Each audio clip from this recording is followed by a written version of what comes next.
O velho não vai desconfiar. Essa foi a frase que eu li na tela do celular do meu filho naquela manhã de sábado. Ele tinha esquecido o aparelho desbloqueado em cima da mesa da minha cozinha. Chegou uma mensagem. Era uma foto da Marlene, minha esposa. Ela estava morta há 6 anos. E do lado da foto dela, tinha números. Meu coração gelou. Meu nome é Sebastião. Tenho 69 anos. Nasci em Uberaba, lá no Triângulo Mineiro, numa época em que homem dava a palavra e cumpria. Meu pai era ferroviário. Trabalhava na linha de trem que cortava a cidade. Minha mãe lavava roupa para os outros para ajudar em casa. A gente não tinha muito, mas tinha caráter. Eu cresci vendo meu pai chegar em casa sujo de graxa, cansado, mas de cabeça erguida.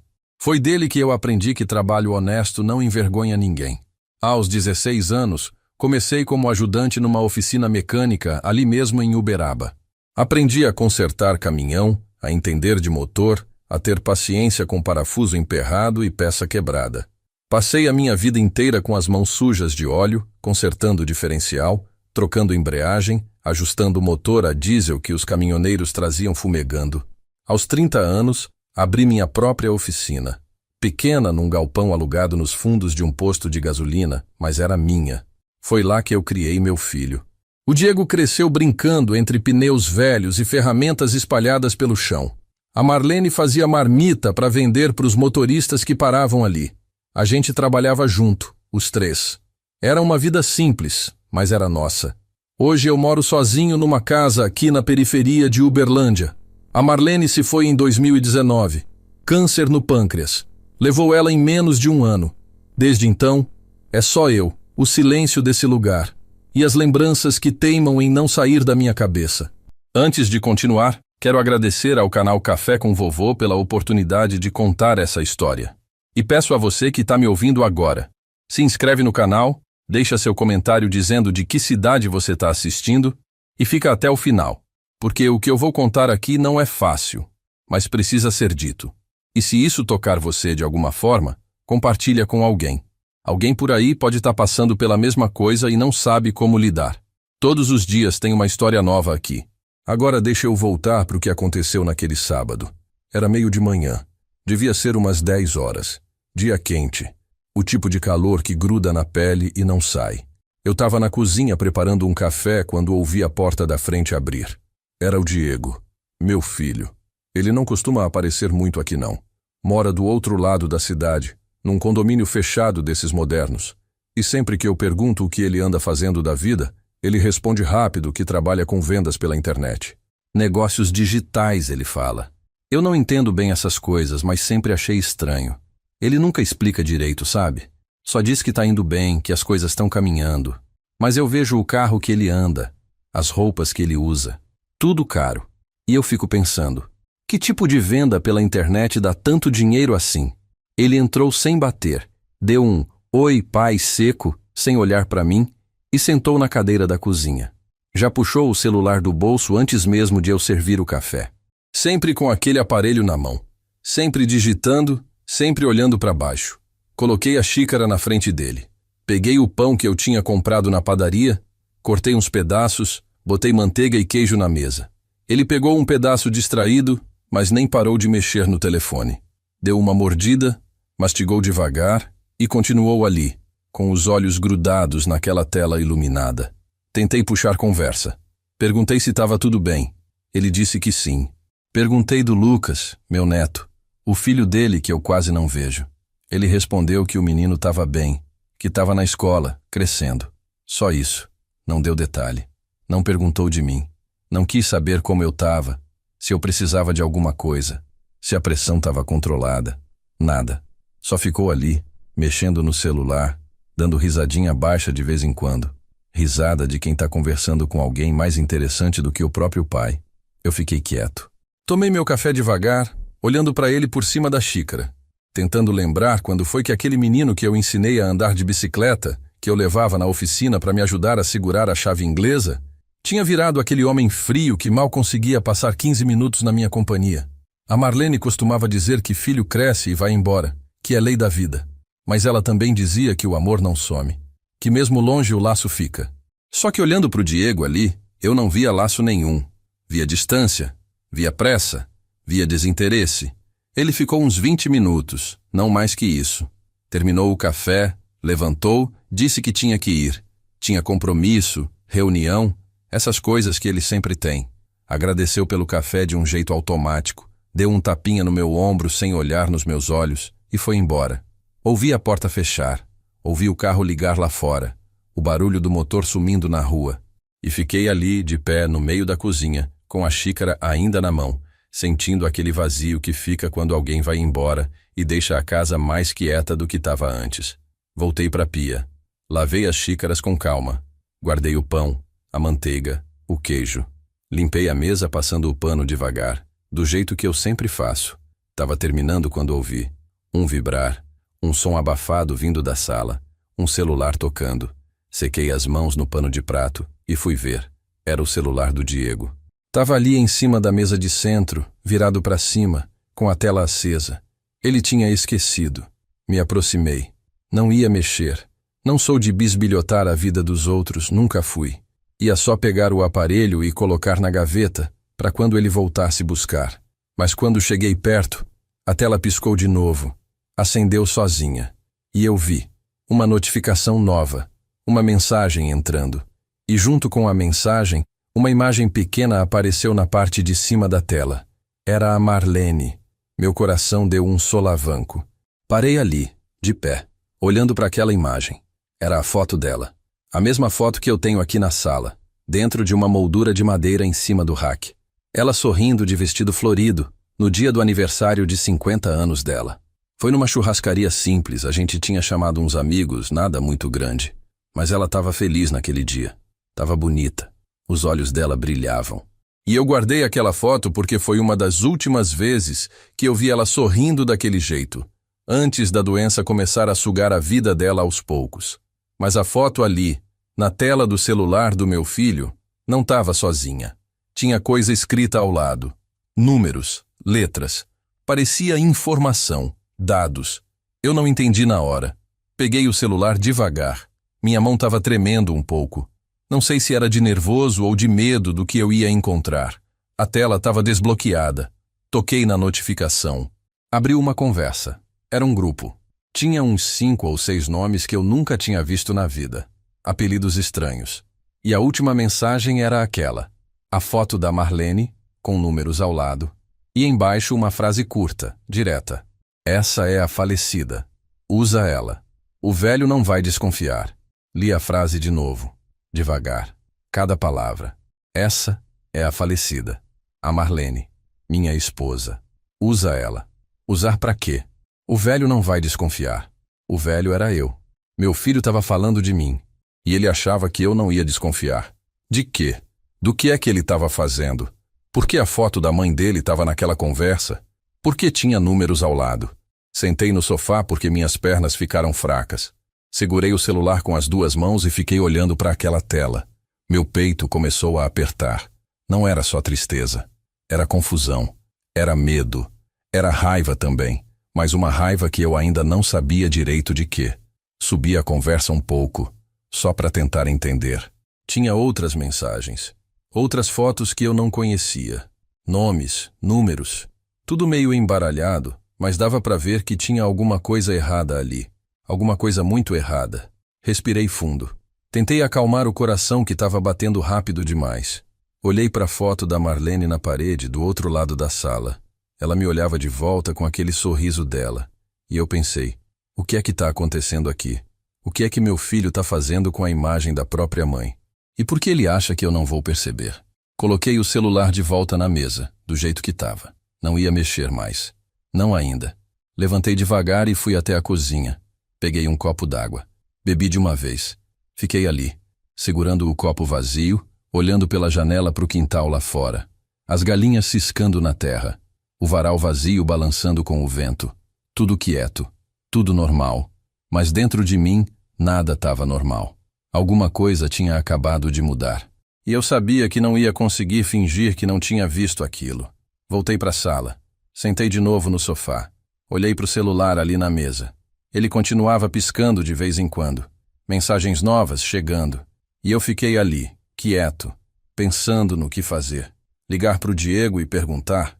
Confrontar ele assim de cara? Ou esperar? Tentar entender primeiro o que estava acontecendo? Eu não sabia.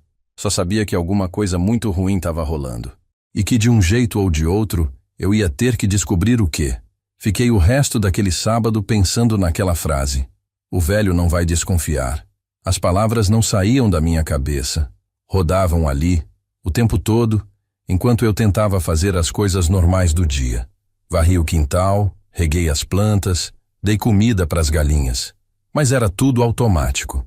Minha cabeça estava longe, presa naquela conversa que eu tinha visto no celular do Diego. Ele só voltou buscar o telefone no final da tarde. Devia ser umas 5 horas quando ele bateu na porta. Entrou apressado. Nem esperou eu abrir direito. Esqueci meu celular aqui, pai. Viu onde tá? Apontei para a mesa da sala. Ele pegou rápido, olhou a tela, desbloqueou, passou o dedo algumas vezes. Deu uma olhada rápida, como quem tá conferindo se tá tudo certo. Depois guardou no bolso e olhou para mim. Valeu, pai. Tenho que ir. E foi embora de novo. Nem ficou 5 minutos. Nem perguntou se eu estava bem, se eu tinha almoçado, nada. Só pegou o telefone e vazou. Fiquei na porta vendo ele entrar no carro. Um carro bonito, importado, desses que custa mais que a minha casa inteira. Ele ligou o motor e saiu acelerando, levantando poeira na rua de terra. Quando o carro sumiu na esquina, fechei a porta devagar e voltei para dentro. Sentei na cadeira da cozinha e fiquei ali, quieto, olhando para o nada, tentando juntar as peças, tentando entender o que diabos meu filho estava fazendo. Naquela noite não consegui dormir direito. Fiquei revirando na cama, pensando. A foto da Marlene, os números, a frase. Usa ela. Usar para quê? Para enganar alguém? Para fingir que ela ainda estava viva? Mas por quê? E quem eram aquelas pessoas no grupo? O que o Diego tinha se metido? Levantei da cama umas 3 da manhã. Fui para a cozinha. Fiz um café fraco. Sentei na mesa e acendi a luz. Peguei um caderno velho que eu tinha na gaveta. Aquele que eu usava para anotar os serviços da oficina antigamente. Abri numa página em branco e comecei a escrever. Anotei tudo o que eu lembrava daquela conversa. Os nomes que eu tinha visto. As palavras. A frase. Escrever me ajudou a organizar a cabeça. Sempre foi assim comigo. Quando as coisas ficavam confusas, eu anotava. Era um jeito de botar ordem no caos. Olhei para o que eu tinha escrito. Não era muita coisa, mas era alguma coisa. Era um começo. E eu sabia que se eu quisesse entender o que estava acontecendo, eu ia ter que ir devagar, com calma, sem desespero. Do mesmo jeito que eu consertava um motor quebrado, passo a passo, peça por peça, até descobrir onde estava o problema. No domingo de manhã, acordei cedo. Tomei meu café, me arrumei e saí. Fui até a casa da dona Neuza, minha vizinha. Ela é uma senhora de uns 70 anos, viúva. Mora sozinha, igual eu. A gente se conhece faz tempo. Ela foi muito amiga da Marlene. Quando minha esposa adoeceu, a Neuza vinha aqui todo dia ajudar, fazer comida, dar banho nela quando eu não dava conta sozinho. Depois que a Marlene se foi, a Neuza continuou vindo de vez em quando. Traz bolo, traz sopa, fica conversando comigo um pouco. É uma boa pessoa. Bati na porta dela. Ela abriu com um sorriso. Ô Tião, que surpresa. Entra, entra. Entrei. A casa dela cheira a café e a sabão em pó. Tudo sempre limpinho, organizado. Ela me ofereceu café, mas eu disse que já tinha tomado. A gente sentou na salinha dela. Tinha um ventilador velho girando no canto, fazendo barulho. Vim te pedir uma coisa, Neuza, eu disse. Ela me olhou curiosa. Pode falar. Respirei fundo. Você tem computador, né? Ou tablet, essas coisas? Ela assentiu. Tenho um tablet que meu filho me deu. Uso para ver receita, essas coisas. Por quê? Expliquei que eu precisava entender melhor sobre internet. Sobre como funcionam esses negócios online, essas conversas em grupo. Não contei o motivo de verdade. Só disse que era curiosidade, que eu queria aprender. Ela achou graça. Ué, Tião, você querendo entrar pro mundo moderno agora? Dei uma risada sem graça. Vai que eu aprendo alguma coisa, né? Ela foi buscar o tablet. Sentou do meu lado e começou a me explicar. Como mexia, como entrava em conversa, como funcionava foto, mensagem, essas coisas. Eu prestei atenção em tudo. Fiz pergunta. Anotei mentalmente. A Neuza ficou uns 40 minutos me ensinando. Quando achei que já tinha aprendido o básico, agradeci e fui embora. Voltei para casa e fiquei pensando. Eu precisava ver aquele celular de novo. Precisava olhar com mais calma, entender direito o que estava escrito ali. Mas como? O Diego não ia deixar o telefone aqui de novo tão cedo. E eu não podia pedir para ver. Não podia levantar suspeita. Então, eu teria que esperar uma oportunidade. E torcer para que ela aparecesse logo. Passou a semana inteira. Segunda, terça, quarta. Dias normais. Eu acordava, tomava café, fazia minhas coisas. Ia no mercado, pagava conta, conversava com o pessoal da rua. Mas minha cabeça não parava. Ficava voltando para aquela frase. Para a foto da Marlene. Eu olhava para a moldura na sala e sentia um aperto no peito. Como que ele faz isso? Como que um filho usa a imagem da própria mãe para fazer safadeza? Porque eu tinha certeza agora. Era safadeza. Golpe. Coisa errada. Só não sabia ainda que tipo de golpe. Mas ia descobrir. Na quinta-feira à noite, o telefone tocou. Era o Diego. Oi, pai. Tudo bem?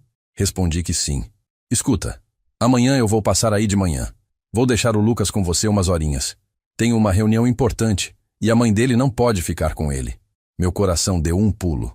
O Lucas, meu neto. Eu via aquele menino tão pouco. 3, 4 vezes por ano, quando muito. E agora o Diego ia trazer ele aqui. Claro, eu disse. Que horas? Umas 9. Volto buscar ele na hora do almoço. Desliguei o telefone e fiquei pensando. O Diego vinha aqui e ia ficar pelo menos uns minutos. Talvez fosse a chance que eu precisava.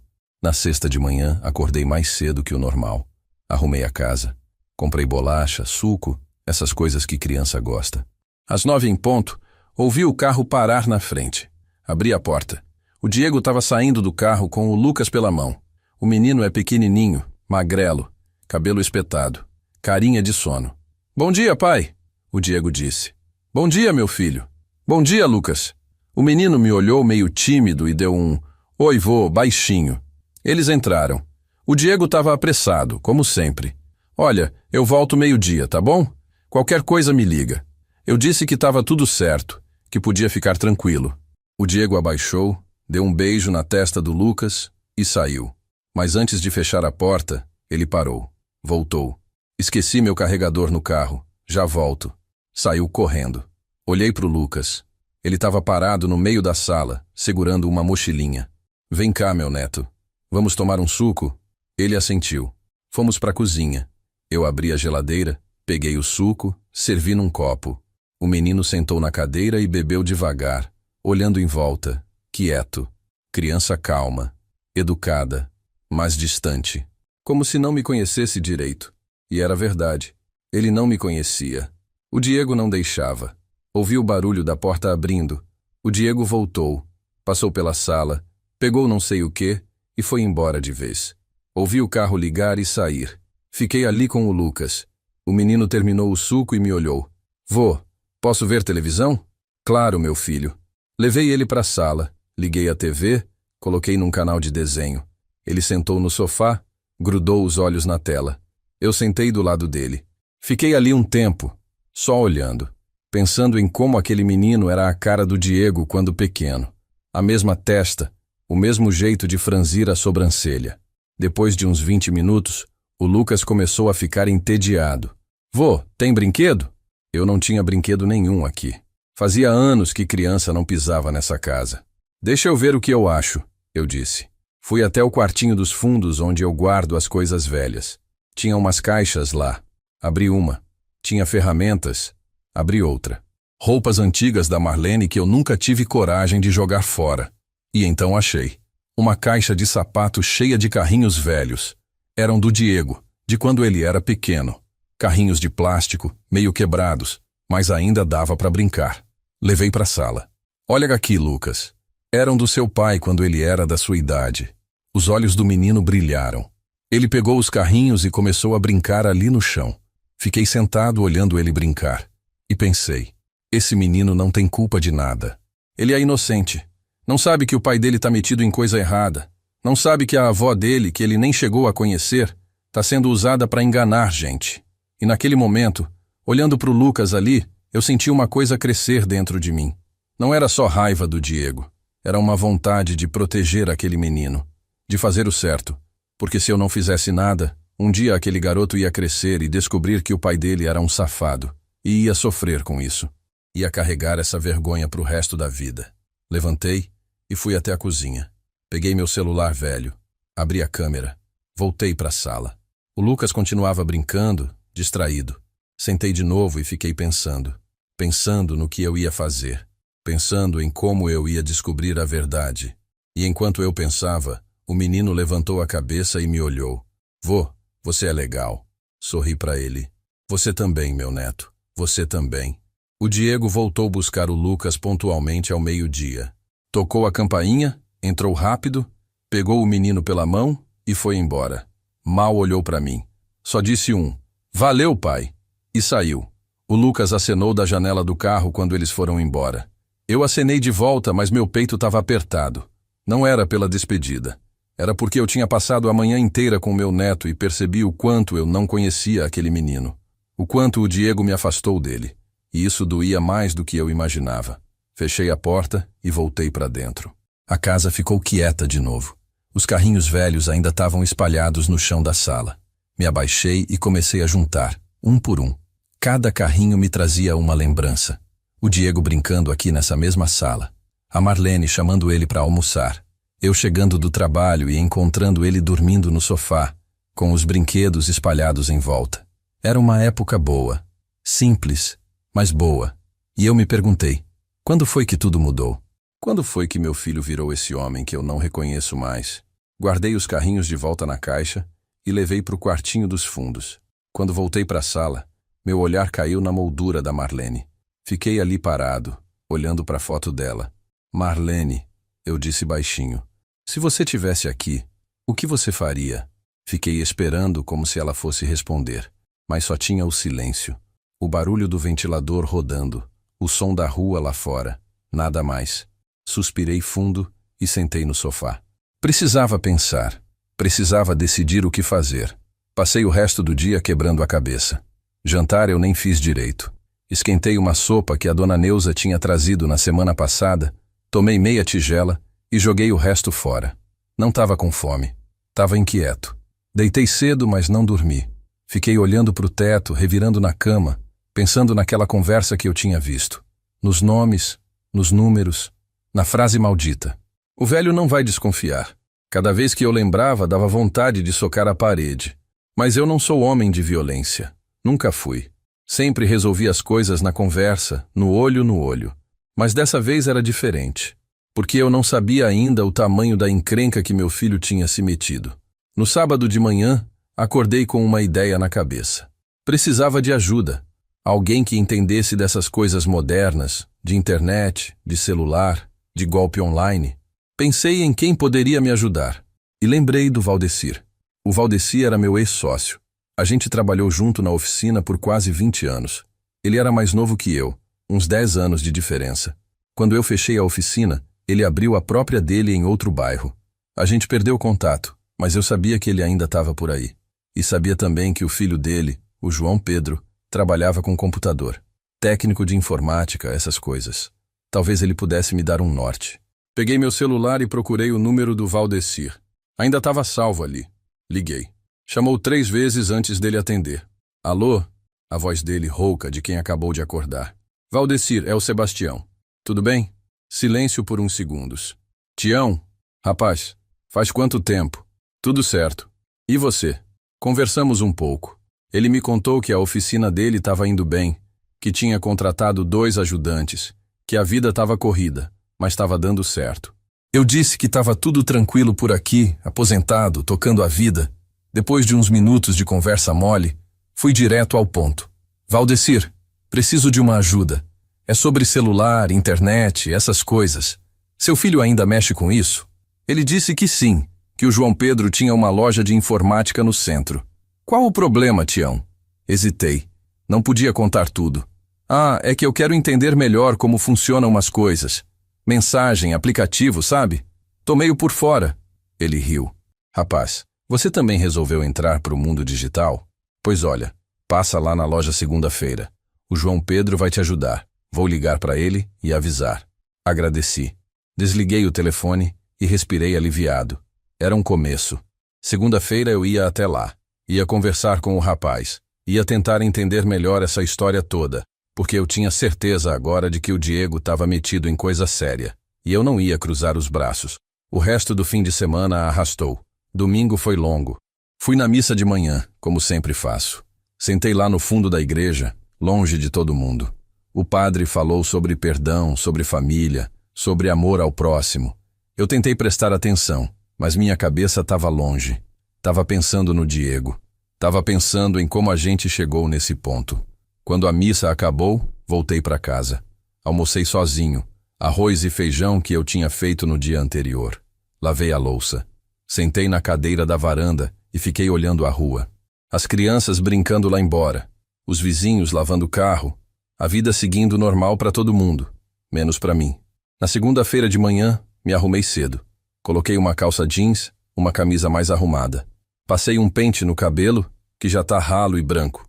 Olhei no espelho e vi um velho cansado olhando de volta. Mas não era hora de desanimar. Saí de casa e peguei o ônibus. A loja do João Pedro ficava no centro, perto da rodoviária. Demorei quase 1 hora para chegar.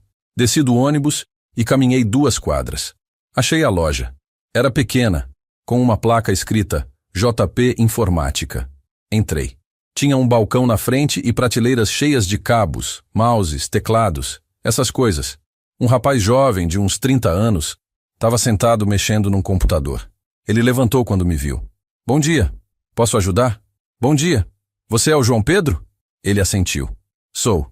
O senhor é Sebastião, amigo do seu pai. Ele falou que eu ia passar aqui. O rosto dele se abriu num sorriso. Ah, sim. Meu pai me ligou. Disse que o senhor queria ajuda com celular. Senta aí. Apontou para uma cadeira do lado do balcão. Sentei. Ele puxou outra cadeira e sentou na minha frente. E aí, seu Sebastião, qual a dúvida? Respirei fundo. Não sabia direito por onde começar. Olha, João Pedro, eu preciso entender uma coisa. Se uma pessoa está usando foto de gente morta para fazer alguma coisa errada, que tipo de coisa pode ser? Ele franziu a testa. Como assim? Assim, foto da pessoa, com dados do lado, números, e uma conversa falando para usar a foto. Que tipo de golpe é esse? O João Pedro ficou sério. Coçou a barba, pensativo. Isso pode ser várias coisas, seu Sebastião. Pode ser golpe de empréstimo falso, de conta bancária, de FGTS, de benefício do governo. Tem muito esquema que usa a identidade de pessoa falecida porque é mais difícil de rastrear. A pessoa está morta, não vai reclamar, entende? Sentiu o estômago revirar. E é crime pesado isso? Ele assentiu. É sim, é estelionato, falsidade ideológica. Dependendo do caso, pode dar cadeia. E se envolver mais gente, vira quadrilha. Aí complica mais ainda. Fiquei quieto, processando o que ele tinha acabado de falar. Cadeia, quadrilha. Meu filho podia ir preso. E não só isso. Ele estava usando a mãe dele, morta, para enganar gente, para roubar. Que tipo de homem faz isso? O João Pedro me olhou com preocupação. Seu Sebastião, o senhor está bem? Aconteceu alguma coisa? Balancei a cabeça. Não. É só curiosidade mesmo. Vi uma reportagem na TV e fiquei pensando.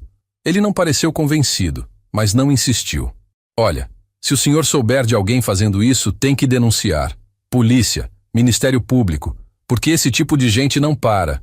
Eles vão fazendo até alguém barrar. Agradeci. Levantei. Ele me ofereceu um café, mas eu disse que precisava ir. Saí da loja com a cabeça pesada. Peguei o ônibus de volta. Sentei na janela e fiquei olhando a cidade passar lá fora. As lojas, as pessoas na rua, tudo normal. Mas nada estava normal para mim, porque agora eu tinha certeza. Meu filho era criminoso. E eu, o pai dele, ia ter que decidir o que fazer com isso. Quando cheguei em casa, era quase meio-dia. Entrei, tranquei a porta e fui direto para o quarto. Sentei na beirada da cama. Olhei para a foto da Marlene na mesinha de cabeceira. Uma foto diferente da que estava na sala. Nessa aqui, ela estava mais nova, sorrindo, com o Lucas bebê no colo. O neto que ela mal conheceu, porque morreu quando ele tinha só 2 anos. Marlene, eu disse de novo, sentindo a voz tremer. Ele está usando você. Nosso filho está usando você para fazer coisa errada. E eu não sei o que fazer. Deitei na cama e fechei os olhos. Não chorei. Não sou de chorar fácil. Mas senti uma dor no peito que era pior que choro. Era desespero misturado com vergonha, misturado com raiva. E no meio de tudo isso, uma pergunta martelava na minha cabeça. Eu denuncio meu próprio filho? Eu entrego ele para a polícia? Ou eu tento conversar? Tento fazer ele parar? Mas como? Como que eu converso com alguém que me olha como se eu fosse um estorvo? Como que eu ensino caráter para um homem de 42 anos que já escolheu o caminho errado? Fiquei deitado ali por horas, sem dormir, só pensando. E quando o sol começou a se pôr lá fora, tingindo o quarto de laranja, eu tomei uma decisão. Eu não ia denunciar ele. Ainda não. Mas também não ia deixar barato. Eu ia investigar mais. Ia descobrir a fundo o que ele estava fazendo. Quem estava envolvido. Quanto dinheiro tinha nisso. E quando eu soubesse tudo, aí sim eu ia agir. Do meu jeito. Porque se tem uma coisa que a vida me ensinou, é que a gente não pode resolver problemas sem entender ele primeiro. E eu ia entender. Nem que fosse a última coisa que eu fizesse. Na terça-feira de manhã, acordei com um plano na cabeça. Se eu queria descobrir o que o Diego estava fazendo de verdade, eu precisava de provas. Precisava ver aquele celular de novo, com calma, e anotar tudo. Nomes, números, conversas, tudo. Mas como? Ele não ia deixar o telefone aqui de novo por descuido. Eu ia ter que criar uma situação. Ia ter que ser esperto. Tomei meu café pensando nisso. E então me veio uma ideia.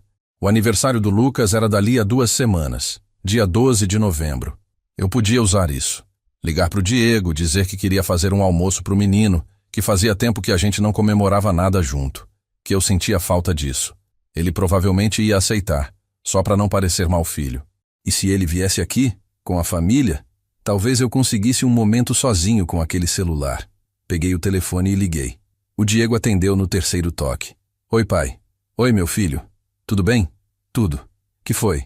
A voz dele era seca, impaciente, como sempre. Olha, tava pensando aqui. O aniversário do Lucas tá chegando, né? Que dia é mesmo? Dia 12. Por quê?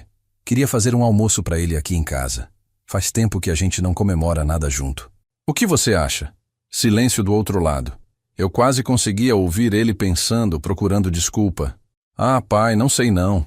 A gente sempre faz festa pros amiguinhos dele, sabe como é. Não precisa ser festa, eu disse, tentando soar natural.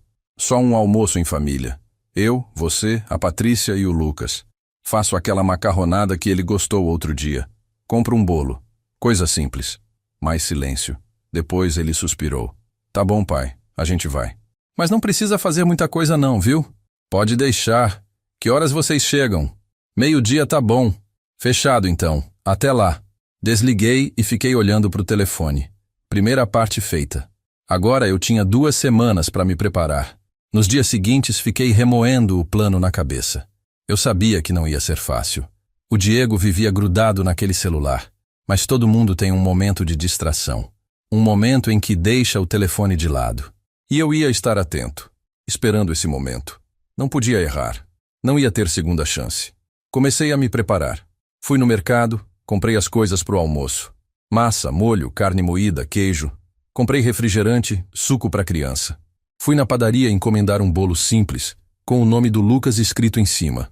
Quando a moça perguntou que sabor, eu disse chocolate. Criança gosta de chocolate. Paguei adiantado. Ela disse que ia ficar pronto no sábado de manhã. Limpei a casa de cima a baixo. Varri, passei pano, tirei a poeira dos móveis. Arrumei a mesa da sala com uma toalha limpa que a Marlene guardava para ocasiões especiais. Lavei as cortinas. Deixei tudo cheirando a sabão e a limpeza. Queria que o Diego visse que eu tinha caprichado. Queria que ele se sentisse bem-vindo. Não porque eu estava feliz com ele, mas porque eu precisava que ele baixasse a guarda. No sábado de manhã, acordei às 6. Fui buscar o bolo na padaria. Voltei para casa e comecei a cozinhar. Refoquei a carne moída com cebola, alho, tomate. Coloquei para cozinhar devagar, daquele jeito que deixa a casa inteira cheirosa. Cozinhei o macarrão, escorri, misturei no molho. Arrumei tudo em travessas. Coloquei o bolo na geladeira. Às 11h30, estava tudo pronto. A mesa posta, a comida quentinha, a casa arrumada. Tomei um banho rápido, vesti uma roupa limpa e fiquei esperando. 12:00 em ponto, ouvi o carro parar na frente. Fui até a porta. O Diego estava descendo do carro. A Patrícia, a mulher dele, saiu do outro lado. Ela é uma mulher bonita, sempre bem arrumada, mas fria. Nunca gostou muito de mim. Acho que ela acha que eu sou velho demais, que não entendo nada da vida moderna deles. O Lucas saiu do banco de trás com uma camiseta do Homem-Aranha. Quando me viu, deu um sorrisinho tímido. Feliz aniversário, meu neto! Abri os braços. Ele veio correndo e me abraçou. O abraço durou pouco, mas esquentou meu peito. Entraram todos. O Diego olhou em volta, surpreso. Nossa, pai, a casa tá diferente. Limpei tudo, eu disse. Afinal, não é todo dia que meu neto faz aniversário. A Patrícia deu um sorriso forçado. Que cheiro bom, seu Sebastião. É a macarronada. Vamos sentar. Eles sentaram à mesa. Servia comida. O Lucas atacou o prato com vontade. O Diego comeu devagar, mexendo no celular enquanto mastigava. A Patrícia comia pouco, sempre de olho no filho. Tentei puxar conversa. Perguntei do trabalho do Diego. Ele disse que estava tudo bem, corrido, mas bem. Perguntei da escola do Lucas. A Patrícia respondeu que ele estava indo bem, tirando notas boas. A conversa era travada, forçada, mas eu fingia que estava tudo normal. Quando terminamos de comer, levantei para buscar o bolo. Espera aí que eu vou pegar a surpresa. Fui até a cozinha, acendi as velinhas, apaguei a luz da sala e voltei cantando parabéns. O Lucas sorriu. A gente cantou junto. Ele apagou as velas de uma vez batendo palma. Cortei o bolo. Servi pedaços para todo mundo. O menino comeu com gosto, lambuzando a boca de chocolate. Foi nesse momento que eu percebi. O Diego tinha deixado o celular na mesa, do lado do prato dele. E ele estava distraído, conversando com a Patrícia sobre alguma coisa, de costas para mim. Meu coração acelerou. Era agora. Tinha que ser rápido. Vou só pegar mais guardanapo na cozinha, eu disse. Ninguém prestou atenção. Passei perto da mesa. Peguei o celular num movimento rápido e guardei no bolso da calça. Entrei na cozinha. Minha mão estava tremendo. Desbloqueei o aparelho. Ainda estava sem senha. Entrei nas mensagens. Procurei o grupo que eu tinha visto antes. Achei. Comecei a rolar a conversa para cima, lendo rápido. Tinha conversas novas, mais fotos, mais nomes. Vi um print de documento, vi valores, 15.000 aqui, 20.000 ali. Vi uma mensagem do Diego dizendo: consegui mais 2 identidades. Já tá tudo pronto para segunda-feira. Meu sangue gelou. Tirei foto da tela com meu celular velho. Várias fotos. Dos nomes, dos valores, das mensagens. Minha mão suava frio. Ouvi a voz do Diego lá fora. Cadê meu celular? Entrei em pânico. Saí correndo da cozinha. Aqui, filho. Caiu no chão, peguei para não quebrar. Entreguei para ele. Ele pegou, olhou para a tela, olhou para mim. Por um segundo, senti que ele desconfiou. Mas então ele só guardou no bolso e voltou a conversar com a mulher. Respirei fundo. Tinha conseguido. Tinha as provas. Agora eu sabia. Meu filho não estava só usando a foto da mãe. Ele estava no meio de um esquema grande, com várias pessoas, movimentando dinheiro. E ele ia continuar. Segunda-feira ele já tinha coisa nova planejada. Senti uma mistura de alívio e desespero. Alívio porque agora eu tinha certeza.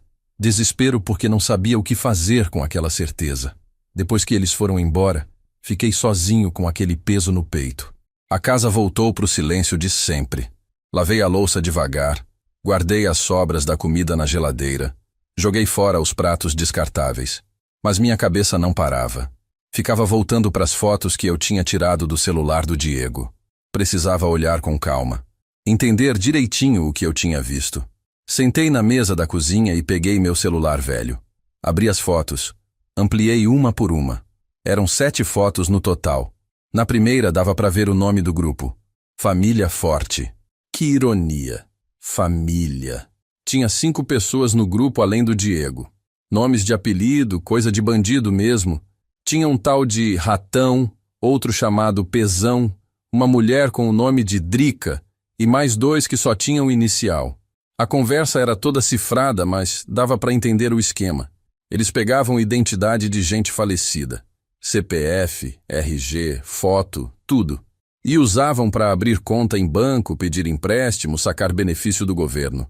A foto da Marlene aparecia em 3 mensagens diferentes. Em uma delas, o Diego tinha mandado: "Essa aqui rende bem. Falecida há anos, sem movimento em nada. Limpa, limpa." Ele chamou a própria mãe de limpa, como se ela fosse mercadoria. Senti a raiva subir pela garganta, mas respirei fundo. Não podia perder a cabeça. Precisava pensar. Continuei olhando as fotos. Numa delas, tinha um print de transferência bancária. R$ 23 mil. Na descrição dizia: empréstimo consignado. Empréstimo falso, claro. Dinheiro roubado. Em outra foto, tinha uma lista de nomes. Devia ter uns 15 nomes ali. Todos com CPF do lado. Gente morta sendo usada para enganar banco, para enganar governo, para roubar. E meu filho estava no meio disso. Não só no meio. Ele era uma das cabeças. Pelas mensagens, dava para ver que ele era quem arrumava as identidades. Ele era o fornecedor. Larguei o celular na mesa e passei a mão no rosto. Tava cansado. Não era cansaço de corpo. Era cansaço de alma. Aquele tipo de cansaço que faz a gente querer sumir, dormir e não acordar mais. Como que eu tinha falhado tanto? Onde foi que eu errei na criação daquele menino? Eu sempre trabalhei honesto. Sempre ensinei o certo. A Marlene também. A gente nunca deu exemplo ruim. Nunca roubou, nunca mentiu, nunca passou ninguém para trás. Então como? Como que o filho da gente vira isso? Levantei e fui até a sala. Sentei no sofá e fiquei olhando para a foto da Marlene na parede. Eu não sei o que fazer, eu disse em voz alta, como se ela pudesse me ouvir. Eu não sei se denuncio, se converso, se finjo que não sei de nada. Me ajuda, Marlene. Me dá um sinal. Mas não veio sinal nenhum. Só o barulho da rua lá fora. Um cachorro latindo. Uma moto passando. Vida normal. Enquanto a minha vida estava desmoronando por dentro, fiquei ali sentado até escurecer. Nem acendi a luz. Fiquei no escuro, pensando, remoendo, tentando achar uma saída. E foi aí que eu lembrei de uma coisa que meu pai sempre dizia. Sebastião, quando a palavra não resolve, o silêncio ensina. Meu pai era homem de poucas palavras, mas quando falava, era coisa certa. E naquele momento, eu entendi o que ele quis dizer a vida inteira. Às vezes, a gente não precisa gritar, não precisa brigar, não precisa confrontar de cara. Às vezes, a gente precisa agir em silêncio, deixar a pessoa se enforcar na própria corda. E então, quando ela cair, a gente está lá. Não para salvar, mas para mostrar que a gente sabia o tempo todo. Levantei do sofá com uma decisão tomada. Eu não ia denunciar o Diego agora. Não ainda. Mas também não ia deixar ele continuar usando a Marlene. Não ia deixar ele sujar a memória dela daquele jeito. Eu ia sabotar. De mansinho, sem ele perceber. Ia começar pequeno. Ia plantar uma pulga atrás da orelha dos outros do grupo. Ia fazer eles desconfiarem do Diego. E quando a confiança acabasse, o esquema ia desmoronar sozinho. Era arriscado? Era. Mas eu não tinha muito a perder. E se tinha uma coisa que eu aprendi consertando o motor a vida inteira, é que às vezes a melhor solução não é trocar a peça. É ajustar ela até parar de funcionar. No domingo de manhã, acordei com o plano mais claro na cabeça. Precisava de um celular novo. Um que eu soubesse usar direito. Um com internet, com aplicativo de mensagem, essas coisas. Fui até uma loja no centro. Entrei meio perdido, olhando para as prateleiras cheias de aparelhos. Um vendedor se aproximou. Bom dia, posso ajudar? Quero um celular, eu disse. Um simples, mas que funcione bem. Que dê para mandar mensagem, essas coisas. Ele me mostrou uns 3 modelos. Escolhi o mais barato que tinha tudo o que eu precisava. Paguei à vista. O rapaz configurou para mim, instalou o aplicativo, me ensinou o básico. Saí da loja com o telefone novo no bolso e uma sensação estranha. Eu, Sebastião, homem velho, entrando no mundo digital. Nunca pensei que ia chegar nesse ponto. Em casa, sentei na mesa da cozinha e comecei a praticar. Mexer no aplicativo, entender como funcionava. Levei umas 2 horas, mas peguei o jeito. Não era tão difícil quanto eu imaginava. Depois, peguei o papel onde eu tinha anotado os nomes do grupo. Procurei um por um nas redes sociais. Não achei todos, mas achei 2. O tal do Ratão e a Drica. Os perfis eram falsos, claro. Foto de desenho. Nome esquisito. Mas dava para ver que eram eles pelas informações que batiam com as conversas. Anotei os números. Não ia fazer nada ainda, mas ia guardar. Na hora certa, ia usar. Passei a semana inteira pensando em como ia agir. Não podia ser direto. Não podia levantar suspeita. Tinha que ser sutil. Plantar a semente da desconfiança devagar. Deixar ela crescer sozinha. Na quarta-feira à noite, tive uma ideia. Criei um perfil falso. Coloquei uma foto genérica, um nome qualquer.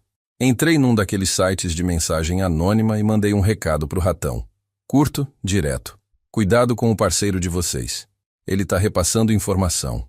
Não assinei. Não dei detalhe. Só joguei a bomba e saí. No dia seguinte fiz a mesma coisa com a Drica. Mandei outra mensagem. Tá vazando coisa do grupo. Alguém aí não é confiável. De novo, sem assinar, sem explicar. Só plantei a pulga. Sabia que eles iam ficar com o pé atrás. Bandido desconfia de tudo. É da natureza. E quando começa a desconfiança, o grupo racha. Sempre racha. Fiquei os dias seguintes esperando. Não tinha como saber se tinha dado certo. Não tinha como entrar naquele grupo e ver o que estavam falando. Mas eu tinha fé. Fé que a desconfiança ia crescer.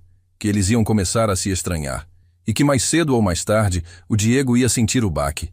Enquanto isso, eu continuava vivendo minha vida normal. Acordava, tomava café, ia no mercado, conversava com os vizinhos. Como se nada tivesse acontecido. Como se eu não tivesse descoberto que meu filho era criminoso. Como se eu não tivesse decidido destruir o esquema dele por dentro. Mas por dentro, eu estava em guerra. Uma guerra silenciosa. Uma guerra que ninguém via. Só eu e minha consciência. E toda noite, antes de dormir, eu olhava para a foto da Marlene e pedia desculpa. Desculpa por ela ter virado ferramenta de bandido. Desculpa por não ter criado o filho direito.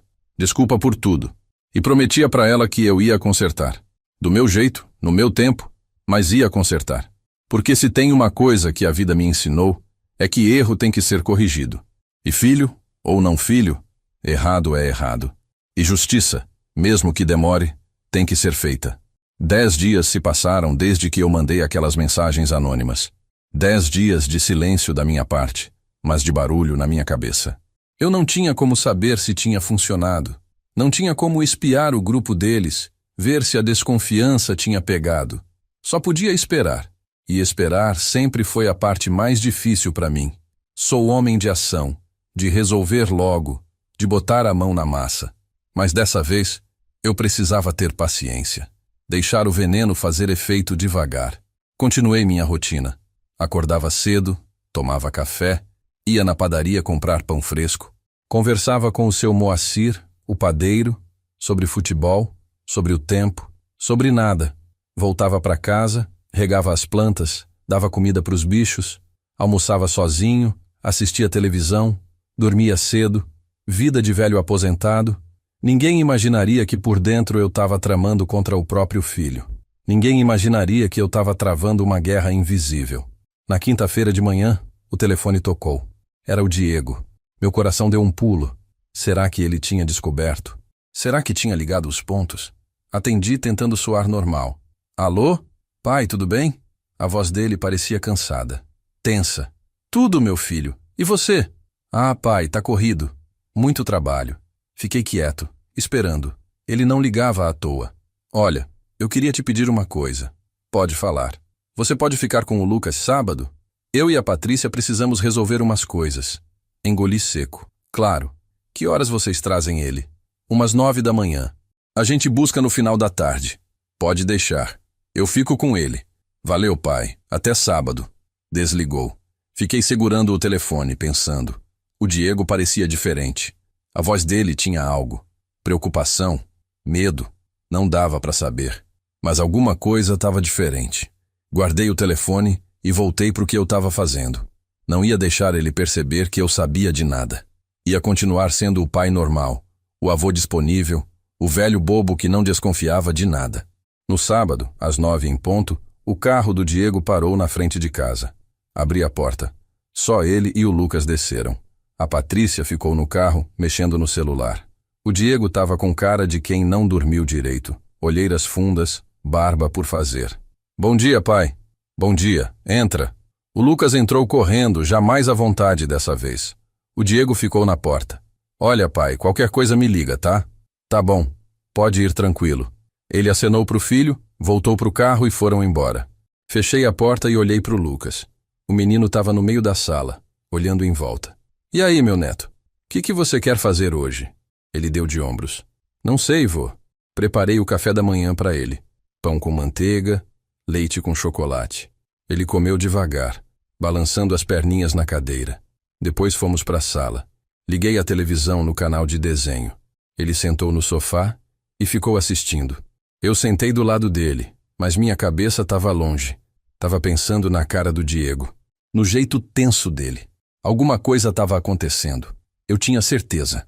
Por volta das 10h30, meu celular novo tocou. Era mensagem de um número desconhecido. Abri. Era texto curto, sem identificação. Seu filho está sendo investigado. Cuidado. Meu sangue gelou.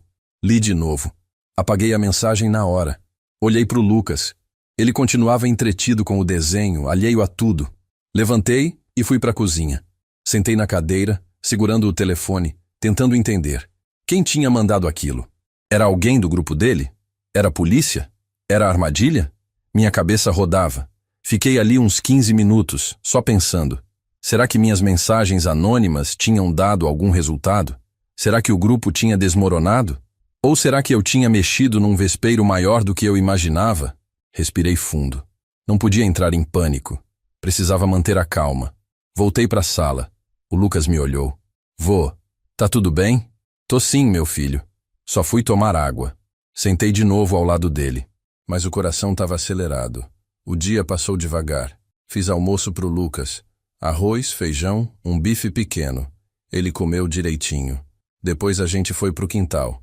Ele brincou com as galinhas, correu atrás delas, riu. Era bom ver aquele menino feliz, inocente, sem saber de nada do que estava acontecendo na vida do pai dele.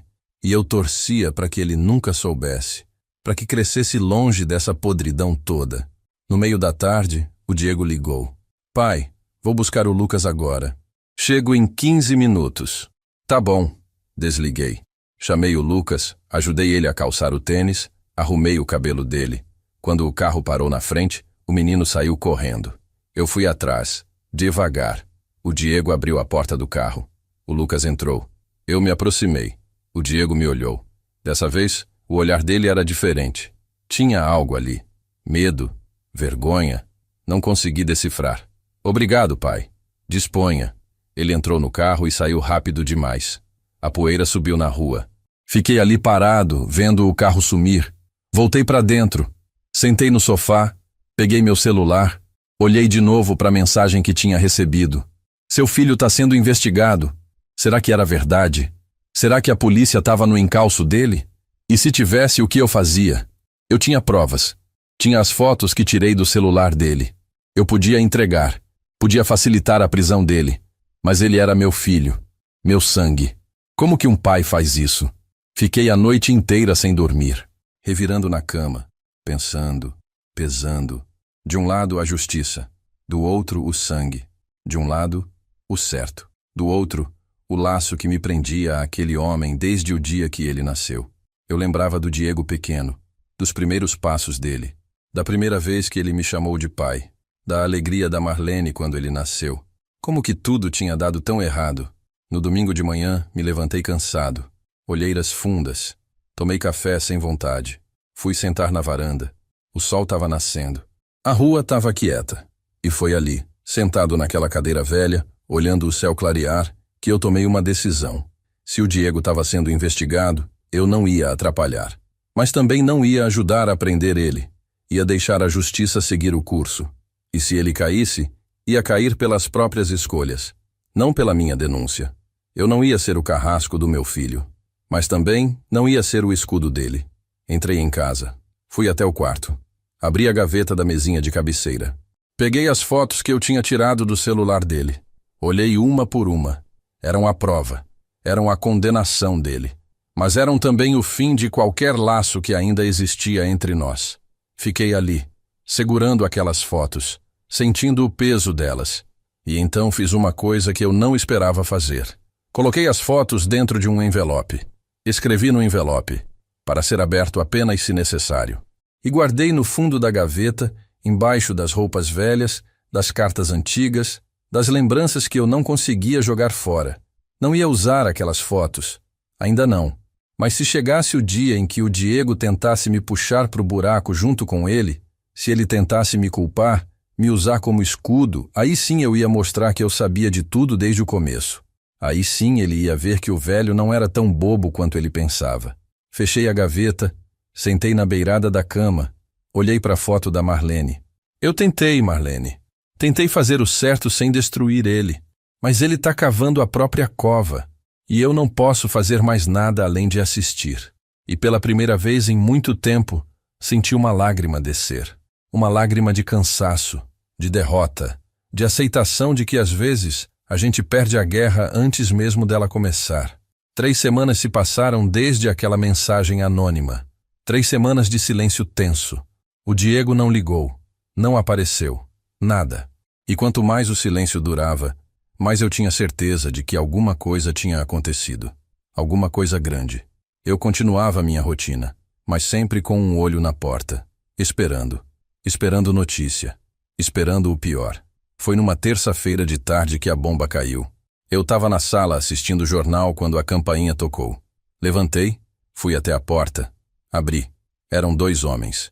Um de terno cinza, outro de camisa social azul. Os 2 com cara séria. Sebastião? O de terno perguntou. Sou eu. Eles mostraram carteiras. Polícia Civil. Meu estômago revirou. Podemos entrar? Precisamos conversar com o senhor. Abri a porta. Eles entraram. Sentaram no sofá. Eu sentei na cadeira em frente, tentando manter a calma. O de terno começou. O senhor é pai de Diego Antônio da Silva? Sou. O senhor sabia que seu filho está envolvido em crimes de estelionato? Fingi surpresa. Como assim? O outro policial, o de camisa azul, pegou um tablet e me mostrou. Eram prints de conversas. Do grupo. As mesmas conversas que eu tinha visto no celular do Diego. Senti um frio na espinha, mas mantive a cara de espanto. Seu filho faz parte de uma quadrilha especializada em fraudes usando identidade de pessoas falecidas. Eles já lesaram mais de 50 vítimas. Bancos, empresas, governo. Estamos falando de mais de R$1 milhão em prejuízo. Fiquei quieto, processando. 1 milhão. O Diego estava metido nisso tudo. O policial de terno continuou. Estamos investigando há 4 meses. Recebemos denúncias anônimas recentes que aceleraram o processo. O senhor tem conhecimento de alguma atividade suspeita do seu filho? Balancei a cabeça. Não. Ele sempre disse que trabalhava com vendas pela internet. Eu não entendo dessas coisas. Não era mentira completa. Eu realmente não entendia. Só sabia que era errado. O de camisa azul se inclinou para frente. Seu Sebastião, a gente precisa da sua colaboração. Seu filho usou documentos da sua esposa falecida em pelo menos 3 fraudes. O senhor tem conhecimento disso? Senti a raiva subir, mas controlei. Não sabia. O policial mostrou uma foto no tablet. Era a Marlene. A mesma foto da moldura. Essa foto foi usada para abrir conta falsa, para solicitar empréstimo consignado fraudulento. Seu filho tinha acesso a documentos dela? Respirei fundo. Tinha. Quando ela morreu, eu guardei tudo numa caixa. Certidão de óbito, RG, CPF. Tá tudo aqui em casa. Eu não imaginei que... A voz falhou. Não foi de propósito. Foi real. Os 2 policiais se entreolharam. O de terno suspirou. Olha, seu Sebastião, a gente entende que é uma situação difícil, mas a investigação aponta que seu filho é uma das cabeças da organização. Ele é quem fornece as identidades, quem tem acesso aos documentos. Sem ele, o esquema não funciona. Fiquei olhando para o chão. Não sabia o que dizer. O de camisa azul continuou. Vamos precisar que o senhor vá até a delegacia prestar depoimento formal. E vamos precisar dos documentos originais da sua esposa, para confirmar que foram usados sem seu consentimento. Acenei com a cabeça. Quando? Amanhã de manhã, às 9 horas. Delegacia especializada em crimes cibernéticos. Fica na Avenida Rondon Pacheco. Anotei o endereço num papel que eles me deram. Os 2 se levantaram. Agradecemos a colaboração, seu Sebastião. E lamentamos pelo senhor estar passando por isso. Acompanhei eles até a porta. Quando saíram, Fechei devagar e encostei nela. Minhas pernas estavam bambas. Fui até o sofá e sentei. Coloquei a cabeça entre as mãos. Então era isso. A investigação era real. E o Diego estava no centro dela. As denúncias anônimas que eles mencionaram seriam as minhas? Será que minha tentativa de plantar desconfiança no grupo tinha chegado na polícia? Ou será que tinha sido outra pessoa? De qualquer forma, agora não importava mais. O cerco tinha fechado. E meu filho ia pagar pelo que fez. Passei a noite em claro de novo. Mas dessa vez não era angústia. Era um misto de alívio e tristeza. Alívio porque a justiça estava sendo feita. Tristeza porque era meu filho que ia cair. No fundo, uma parte de mim ainda esperava que ele mudasse, que ele percebesse o erro, que ele voltasse atrás. Mas não voltou. E agora era tarde. Na manhã seguinte, me arrumei cedo. Coloquei uma calça social, uma camisa de botão, peguei a caixa com os documentos da Marlene. Certidão de óbito, RG, CPF, tudo. Guardei tudo numa sacola. Peguei o ônibus até a delegacia. Cheguei 15 minutos antes das 9. Entrei. O lugar cheirava a papel velho e café requentado. Tinha gente esperando nos bancos. Me dirigi ao balcão. Vim prestar depoimento. Sobre a investigação do Diego Antônio. A moça anotou meu nome e me pediu para esperar. Meia hora depois me chamaram. Entrei numa sala pequena. Tinha uma mesa, 3 cadeiras, um computador. O policial de terno de ontem estava lá, junto com uma delegada. Ela se apresentou.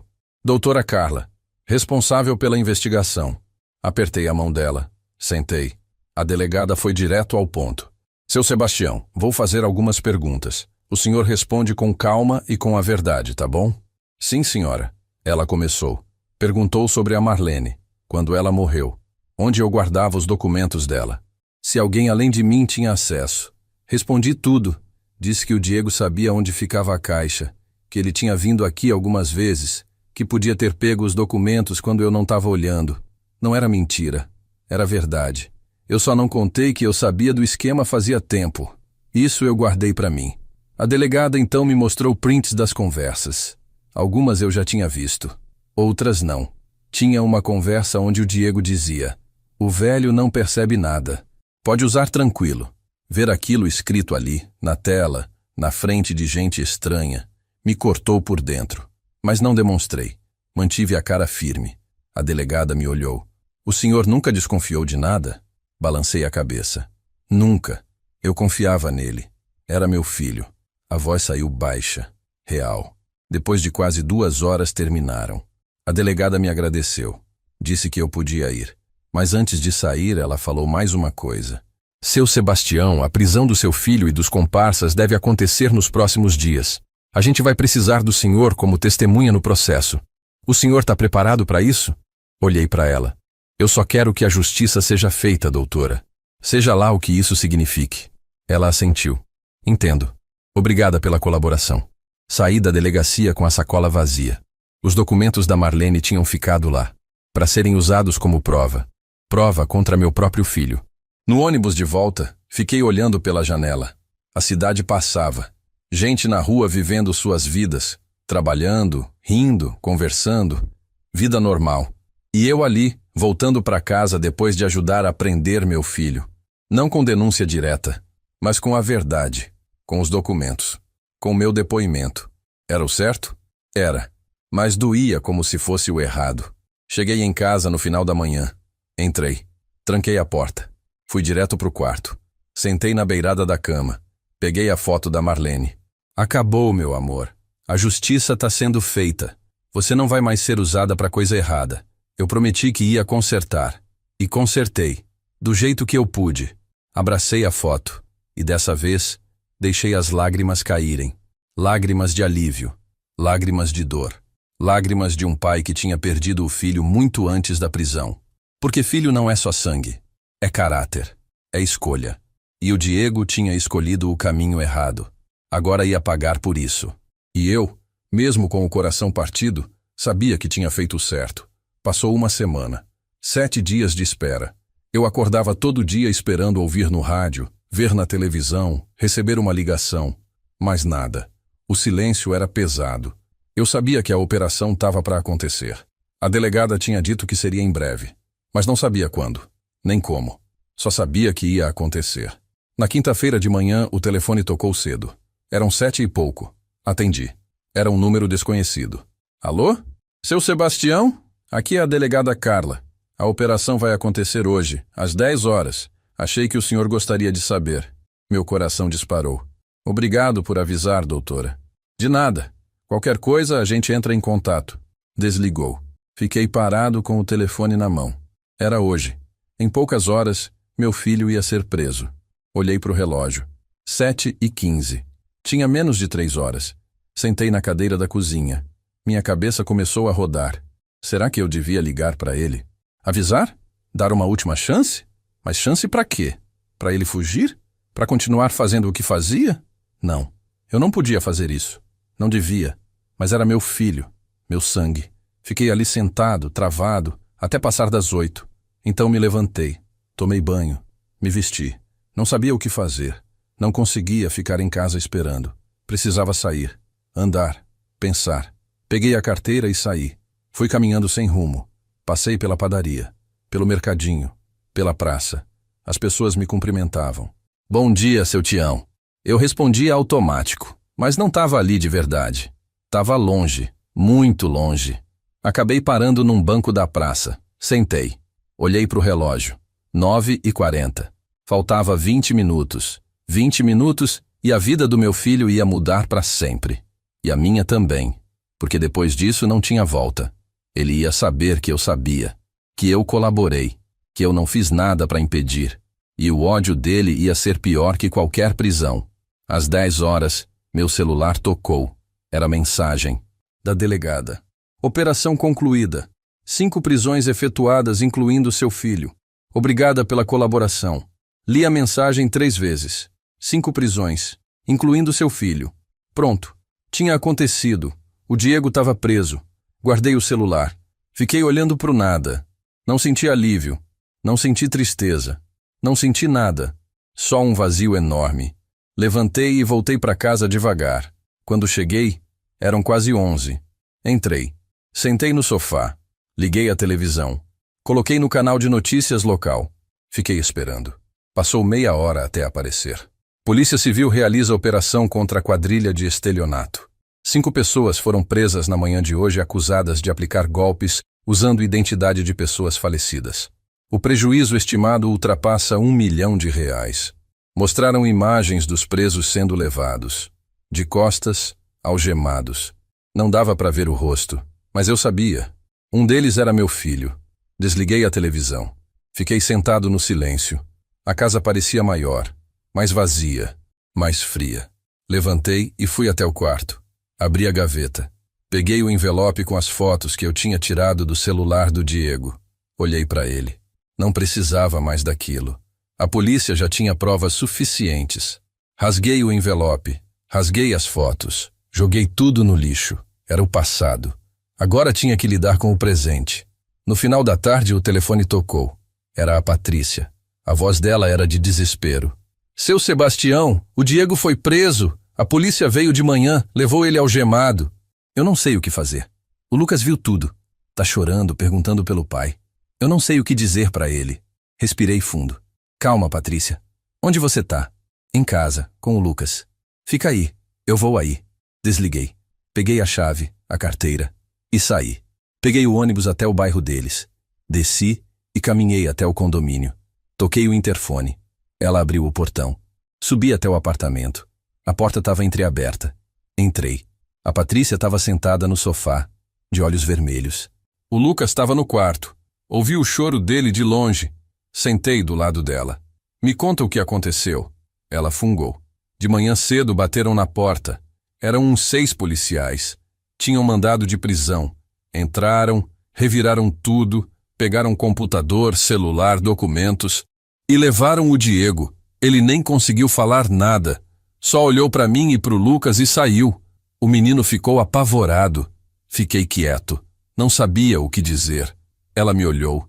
O senhor sabia de alguma coisa? A pergunta me pegou de surpresa. Como assim? A polícia disse que ele estava sendo investigado há meses, que usou até documentos da sua falecida esposa. O senhor não sabia de nada? Olhei nos olhos dela.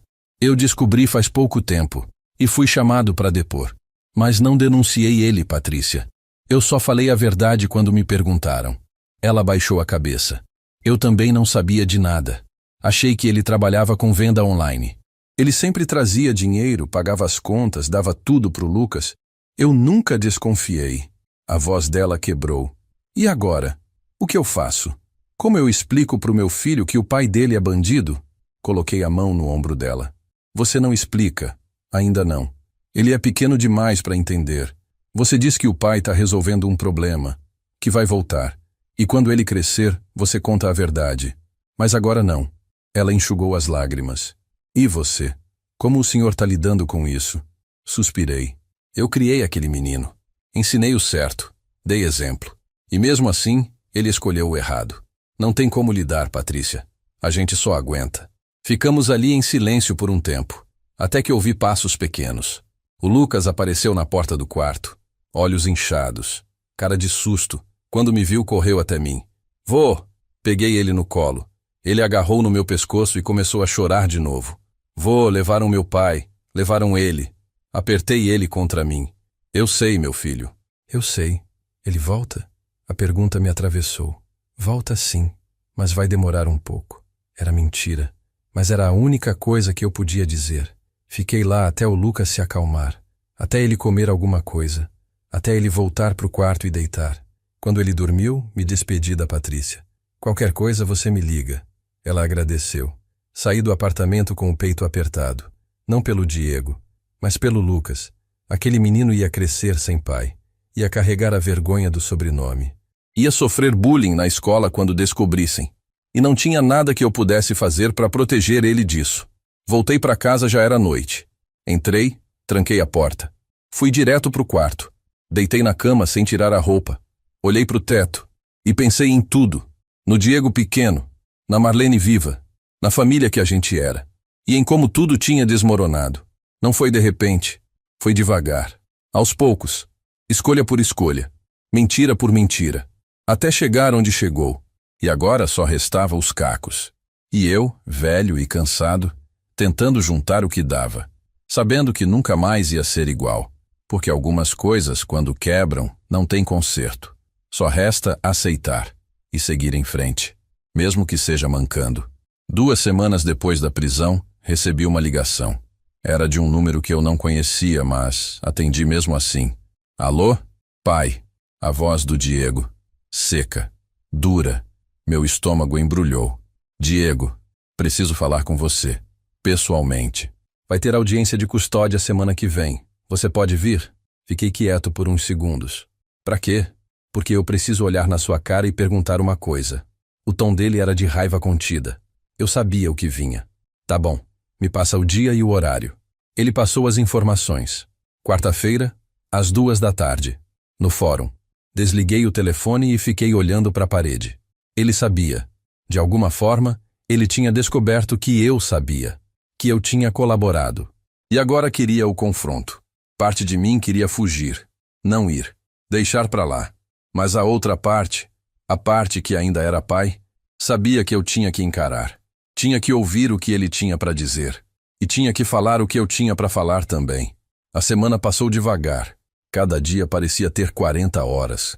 Eu não conseguia fazer nada direito. Queimei comida. Esqueci de tomar remédio. Passava horas sentado na cadeira da varanda só olhando o nada. A dona Neuza veio me visitar na terça. Trouxe um bolo. Sentou comigo na cozinha. Tião, você tá muito magro. Tá se alimentando direitinho? Dei de ombros. Tô comendo. Ela me olhou com aquele jeito de quem sabe que tem coisa errada. Soube do Diego. Saiu até no jornal. Baixei a cabeça. Saiu. Como você tá? Suspirei. Nem sei, Neuza. Nem sei. Ela pegou na minha mão. Olha, Tião. Filho, a gente não escolhe o caminho que ele toma. A gente ensina, mostra o certo, dá exemplo. Mas a escolha é dele. Você não tem culpa. Eu queria acreditar nisso, mas não conseguia. Alguma coisa eu tinha feito errado. Alguma coisa eu tinha deixado passar. E agora era tarde demais para consertar. A Neuza ficou mais um pouco. A gente conversou sobre outras coisas. Sobre o tempo, sobre os vizinhos. Qualquer coisa para tirar minha cabeça daquele buraco. Quando ela foi embora, agradeci. Ela era uma boa pessoa, uma das poucas que restava na minha vida. Na quarta-feira, acordei cedo. Tomei banho demorado. Me barbeei pela primeira vez em semanas. Vesti a roupa mais decente que eu tinha. Calça social preta, camisa branca, sapato engraxado. Olhei no espelho. Vi um homem velho, cansado, mas de pé. Ainda de pé. Saí de casa às 12h30. Peguei o ônibus até o centro. Desci em frente ao fórum. Um prédio grande, cinza, cheio de gente entrando e saindo. Advogados de terno, gente chorando, gente desesperada. Entrei. Passei pela revista de segurança. Subi até o segundo andar. Procurei a sala onde seria a audiência. Achei. Tinha uns bancos de madeira no corredor. Sentei. Eram quase 2 horas. Fiquei esperando. Meu coração batia forte. Suava frio. Às 2h15 a porta se abriu. Um oficial saiu. Familiares de Diego Antônio da Silva? Levantei. Sou o pai, ele acenou. Pode entrar. Entrei na sala. Era pequena. Tinha uma mesa comprida, cadeiras, o juiz sentado na cabeceira. Um promotor de um lado. Do outro, o advogado do Diego. E lá no fundo, ele, sentado, algemado, de uniforme laranja da cadeia. Quando me viu, o olhar dele mudou. Ficou duro, cheio de ódio. Sentei no banco indicado. O juiz explicou o procedimento. Falou sobre a prisão preventiva, sobre as acusações, sobre os direitos dele. Eu mal ouvi. Só ficava olhando para o Diego. E ele olhando para mim. Quando o juiz terminou, perguntou se alguém queria se manifestar. O advogado do Diego falou. Pediu liberdade provisória. Disse que ele tinha residência fixa, família, que não ia fugir. O promotor rebateu. Disse que ele era reincidente em má conduta, que havia risco de obstrução da justiça, que a prisão era necessária. O juiz ouviu os dois e decidiu manter a prisão. O Diego nem se mexeu, só ficou olhando para baixo. Quando acabou, o oficial disse que eu podia ter 5 minutos com ele. Numa salinha do lado. Levaram o Diego para lá. Eu fui atrás. Entramos. O oficial ficou do lado de fora, mas com a porta entreaberta. Ficamos ali, de pé, um de frente para o outro. Ele falou primeiro.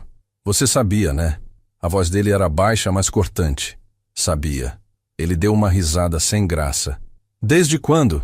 Desde o dia que você esqueceu seu celular aqui em casa. Ele apertou os olhos. E você não fez nada. Só ficou esperando. Eu tentei sabotar o esquema. Mandei mensagens anônimas para o pessoal do grupo. Tentei fazer vocês se estranharem. Ele balançou a cabeça, incrédulo. Você fez isso? Assenti. Fiz, porque eu não ia deixar você continuar usando sua mãe, usando a Marlene, a mulher que te criou, que morreu se acabando por você. Você transformou ela em ferramenta de bandido, Diego, e eu não ia aceitar isso calado. Ele deu um passo para frente. Os olhos dele brilhavam de raiva. E você acha que é melhor que eu? Você, que me entregou para a polícia? Eu não te entreguei.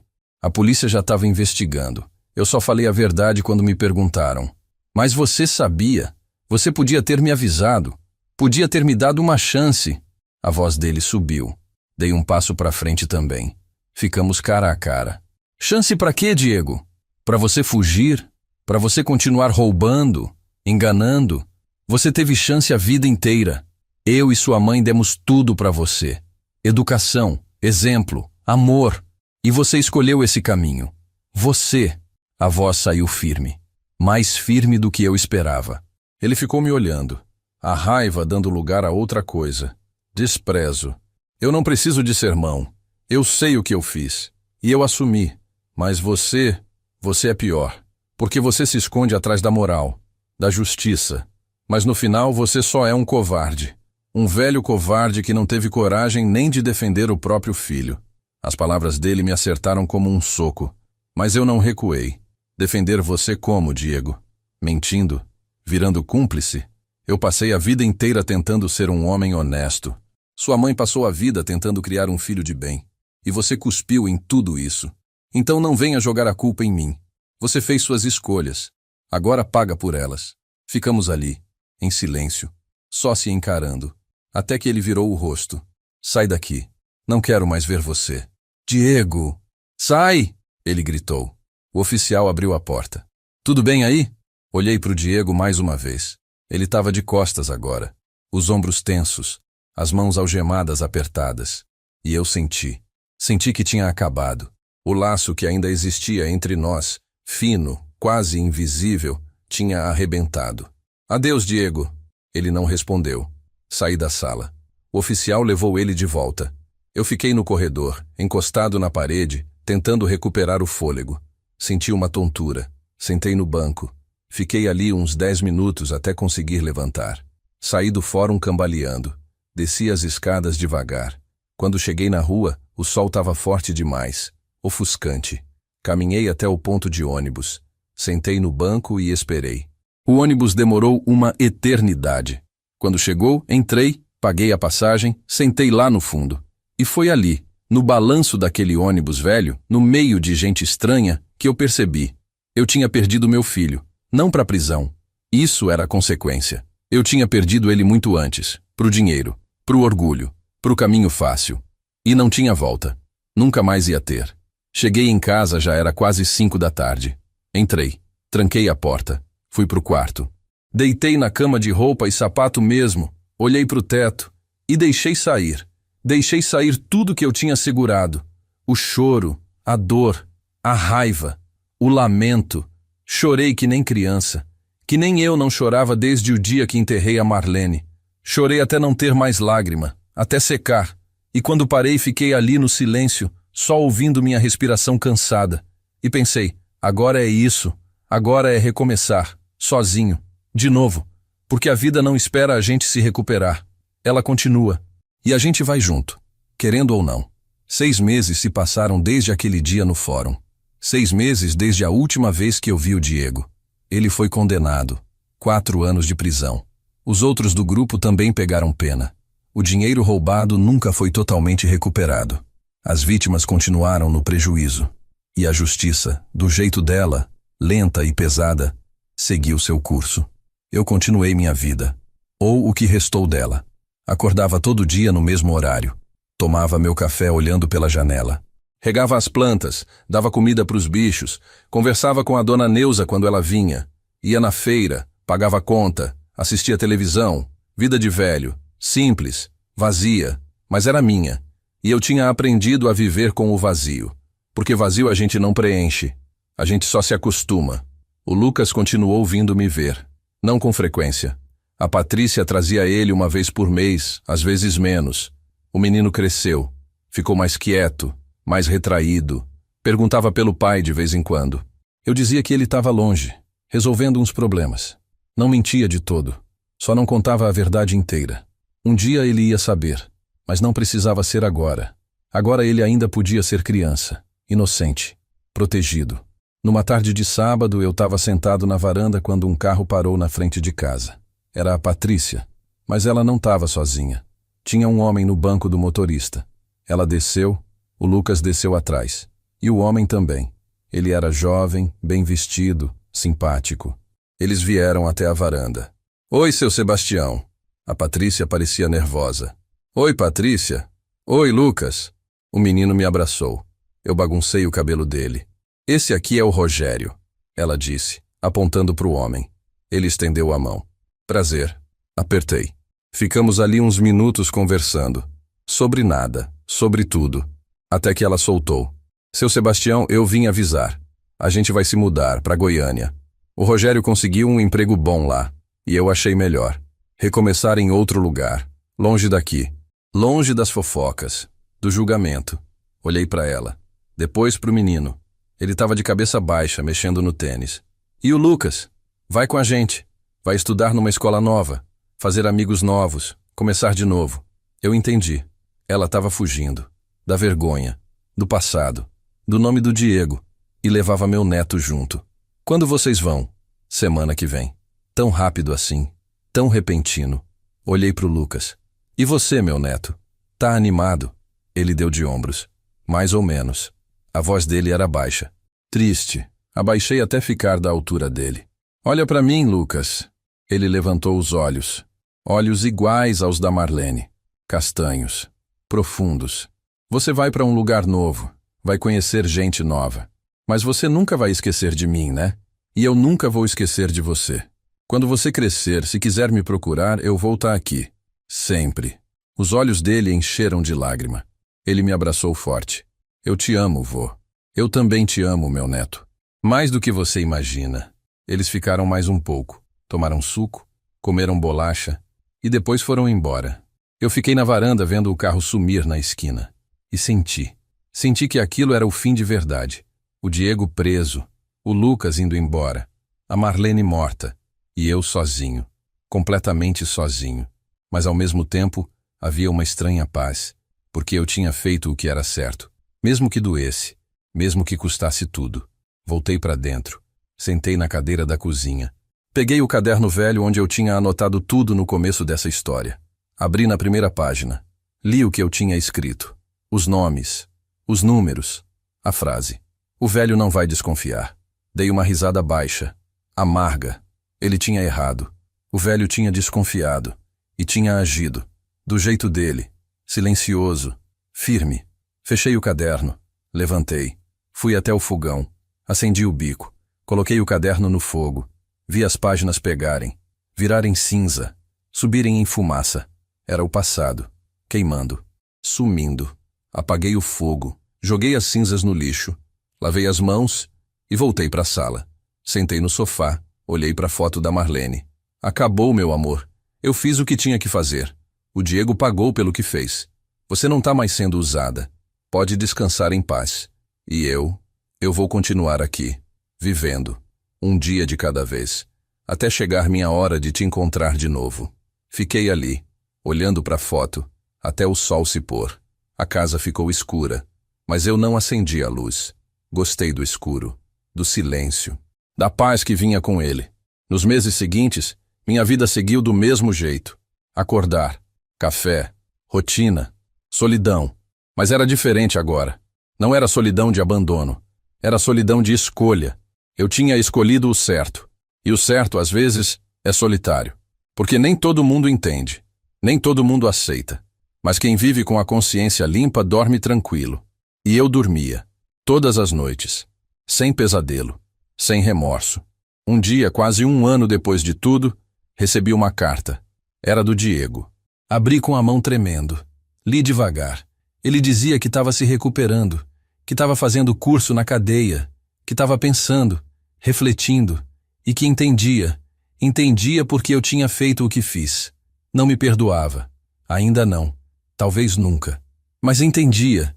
E dizia que quando saísse, talvez um dia a gente pudesse conversar. Talvez. Dobrei a carta. Guardei na gaveta. Não respondi. Não ainda. Porque algumas feridas precisam de tempo. Muito tempo. E respostas apressadas não curam nada. Se um dia ele quisesse me procurar, eu estaria aqui. Velho. Cansado. Mas de pé. Sempre de pé. Hoje, quando olho para trás, não me arrependo. Fiz o que um pai deveria fazer. Não protegi o erro. Protegi o que era certo. Mesmo que isso significasse perder meu filho. Porque filho a gente cria para ser homem de bem. E quando ele escolhe o caminho errado, a gente não vai junto. A gente fica, firme, do lado do certo. Esperando que um dia, quem sabe, ele volte. Não como era, mas como poderia ter sido. E enquanto esse dia não chega, eu vivo. Acordo todo dia. Tomo meu café. Olho para a foto da Marlene. E agradeço. Agradeço por ter tido coragem. Por não ter sido o velho bobo que meu filho achava que eu era. Por ter feito justiça. À minha maneira. No meu tempo. Com minhas mãos calejadas e minha consciência tranquila. A vida não é fácil. Nunca foi. E para quem tem minha idade, menos ainda. Mas uma coisa eu aprendi nesses 69 anos. A gente não é medido pelo que a gente ganha. A gente é medido pelo que a gente não abre mão. E eu não abri mão do certo. Não abri mão da memória da Marlene. Não abri mão do meu caráter. Mesmo que isso tenha custado meu filho. E se você que está me ouvindo agora passar por algo parecido, se tiver um filho, um parente, alguém que você ama fazendo coisa errada, não tenha medo de fazer o certo. Não tenha medo de ser chamado de traidor, de covarde, de insensível. Porque no final, quando você deitar a cabeça no travesseiro, a única pessoa que você precisa encarar é você mesmo. E se você conseguir se olhar no espelho e se respeitar, o resto não importa. Eu me respeito. Olho no espelho todo dia e vejo um homem imperfeito. Um pai que falhou em muita coisa, mas que não falhou no que importava. No caráter, na honestidade, na coragem de fazer o difícil quando o fácil era só fechar os olhos. E isso, no fim das contas, é o que fica. Não o dinheiro, não o sucesso, não o conforto. O que fica é quem você foi quando ninguém estava olhando, quando a escolha era só sua, entre o certo e o errado. E eu escolhi o certo. Sempre escolhi. E se tiver que escolher de novo, escolheria igual. Porque essa é minha história. A história de um velho que não aceitou ser passado para trás, que fez justiça, que perdeu o filho, mas não perdeu a si mesmo. E isso, meu amigo, isso não tem preço.